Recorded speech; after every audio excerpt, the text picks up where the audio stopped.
Bienvenue au Gurucule Prep Daily Podcast du 11 octobre. Mise à jour 1, journée importante.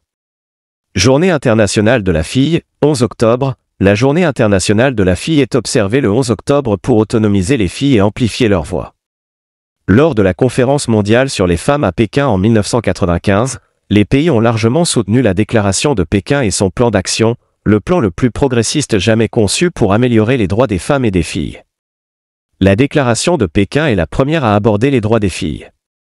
Le 19 décembre 2011, l'Assemblée générale des Nations unies a adopté la résolution 66/170 pour proclamer le 11 octobre Journée internationale de la fille afin de reconnaître les droits des filles et les défis uniques auxquels elles sont confrontées dans le monde entier. Le thème de la Journée internationale de la fille 2024 est « La vision des filles pour l'avenir ». Mise à jour 2, récompense.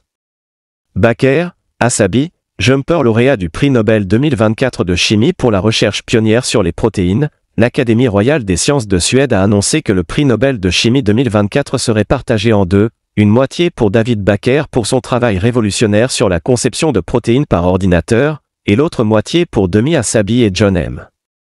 Jumper pour leur contribution révolutionnaire à la prédiction de la structure des protéines. David Baker, professeur à l'Université de Washington, a fait l'histoire en 2003 en développant avec succès une protéine inconnue auparavant. Son groupe de recherche innovant a depuis créé de nombreuses structures protéiques nouvelles. Après l'annonce du prix, Baker a exprimé sa joie et son honneur de recevoir cette prestigieuse distinction. Mise à jour 3, récompense. John J. Hopfield et Geoffrey. Un lauréat du prix Nobel 2024 de physique, l'Académie royale des sciences de Suède a décerné le prix Nobel de physique 2024 à John J. Hopfield et Geoffrey. Pour leurs découvertes et inventions fondamentales qui permettent l'apprentissage automatique avec des réseaux neuronaux artificiels. Les deux lauréats ont utilisé des outils de physique pour développer des approches qui sont à la base des algorithmes d'apprentissage automatique avancés d'aujourd'hui. John Hopfield a développé la mémoire associative, capable de stocker et de reconstruire des images et d'autres motifs dans les données. Geoffrey Hinton a inventé une méthode permettant de découvrir de manière autonome des propriétés dans les données et d'effectuer des tâches telles que l'identification d'éléments spécifiques dans des images. Mise à jour 4, livre. Un nouveau livre War, du journaliste d'investigation vétéran Bob Woodward. Bob Woodward, journaliste d'investigation vétéran surtout connu pour son rôle dans la révélation du scandale du Watergate, s'apprête à sortir son prochain livre, War, qui commence déjà à perturber le paysage politique. Ce livre très attendu plonge profondément dans les dynamiques de pouvoir entre l'ancien président américain Donald Trump, l'actuel président Joe Biden, et le président russe Vladimir Poutine, offrant des aperçus étonnants sur leur leadership et les problèmes mondiaux en cours. Comme ses précédents ouvrages, Fear, Rage et Péril, ce livre vise à fournir une vue des coulisses des manœuvres politiques de Trump et de ses relations. Mise à jour 5, défense. La marine indienne met en service le nouveau navire d'enquête en eau profonde Neerderschak, Yard 3026, le Neerderschak, Yard 3026, le deuxième des 4 navires de grande envergure sous le commandement du Bureau de conception des navires de guerre de la marine indienne et fabriqué par Garden Rich Shipbuilder and Engineer, GRSE, à Kolkata, a été livré à la marine indienne. Le premier navire de la classe, l'INS Sandayak, a été mis en service le 3 février 2024. Le contrat pour les 4 navires d'enquête, SVL, a été finalisé le 30 octobre 2018.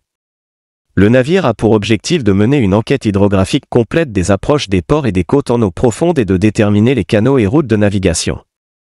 La livraison du Neerderschak témoigne de l'élan donné par le gouvernement indien et la marine indienne à l'initiative Atmanirbhara Barbara.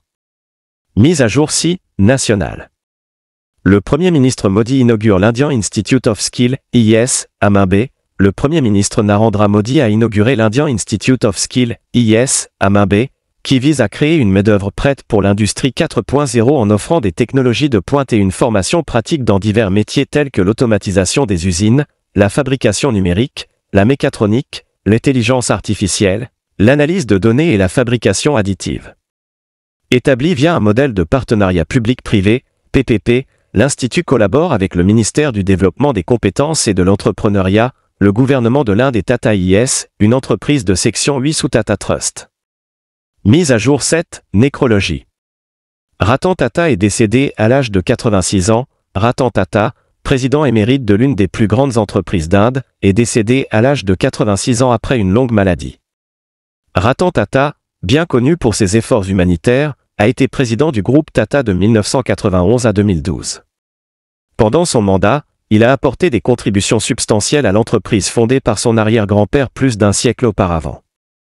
Tata a fondé Tata Téléservices, la branche télécommunication du groupe, en 1996 et a dirigé l'introduction en bourse de Tata Consultancy Services, la division technologique du groupe, en 2004.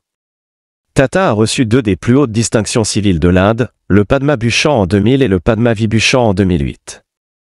Mise à jour 8, réforme et comité. Le Bangladesh forme une commission de réforme constitutionnelle de 9 membres. L'administration intérimaire du Bangladesh a annoncé la création d'une commission de 9 membres pour analyser et évaluer la constitution du pays et formuler des recommandations pour des amendements. La commission de réforme constitutionnelle, dirigée par le célèbre universitaire bangladesho-américain Ali Riaz, prévoit de présenter son rapport au gouvernement dans un délai de 90 jours, selon l'agence de presse d'État BSS. Le rapport indique que la commission comprend un représentant des étudiants, Mahfuz Alam, également assistant spécial du conseiller en chef Mohammad Younous. Mise à jour 9, politique et projets. Le ministre Nitin Gadkari lance la politique Humsafar pour améliorer les voyages sur les autoroutes nationales. Nitin Gadkari, ministre de l'Union pour le transport routier et les autoroutes, a dévoilé la politique Humsafar à New Delhi pour améliorer la commodité des voyages sur les autoroutes nationales et accélérer la construction de commodités en bordure de route. En s'adressant à l'audience, M. Gadkari a déclaré que ce programme bénéficierait aux communautés locales marginalisées et permettrait aux voyageurs de se déplacer plus facilement, en toute sécurité et confortablement. M. Gadkari a souligné que cette politique serait respectueuse de l'environnement, conçue avec l'écologie et la propreté à l'esprit. Mise à jour 10, sommet et conférences. Le sommet de la pleine conscience en Inde est prévu pour les 17 et 18 octobre. Le 3e sommet annuel de la pleine conscience en Inde se tiendra les 17 et 18 octobre à Mumbai. La conférence vise à fournir aux dirigeants et aux professionnels des solutions cruciales pour créer des cultures de travail plus saines et plus empathiques. Le Mindful Science Centre organise le sommet, qui sera animé par Manish Bell, un spécialiste mondial de la pleine conscience. Les sujets incluront la pleine conscience, l'intelligence émotionnelle et les neurosciences. Soutenu par la Confédération des industries indiennes, CI, et avec The Hindu comme partenaire médiatique, le sommet réunira plus de 30 experts internationaux dans ces domaines.